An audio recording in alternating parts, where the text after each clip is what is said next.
Welcome to the Learning Pines YouTube. We hope this video helps. In this video, I will explain how to play Resident Evil 4 in Ather X2. First, you'll need to download the Ather X2 emulator from its official website. Next, legally obtain the Resident Evil 4 game ISO file.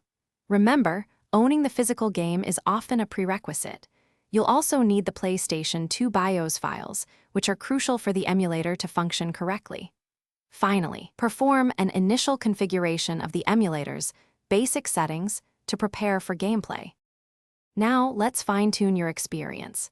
Head into the graphics settings to adjust the internal resolution, perhaps to 2x or 3x native, and set your preferred aspect ratio, like 16:9. Then, meticulously configure your controller inputs, ensuring every button feels just right for Resident Evil 4's intense action. Experiment with speed hacks, enabling or disabling them to find the perfect balance between performance and visual fidelity on your device. Don't forget to save your custom profile. With your settings optimized, it's time to launch the game. Open Ather X2 and navigate to the directory where you saved your Resident Evil 4 ISO file. Select the game, and it should begin loading. If you encounter any issues, double-check your BIOS files and game path. Sometimes, a quick restart of the emulator can resolve minor glitches. Soon, you'll be immersed in the thrilling world of Resident Evil 4, enjoying smooth gameplay on your device.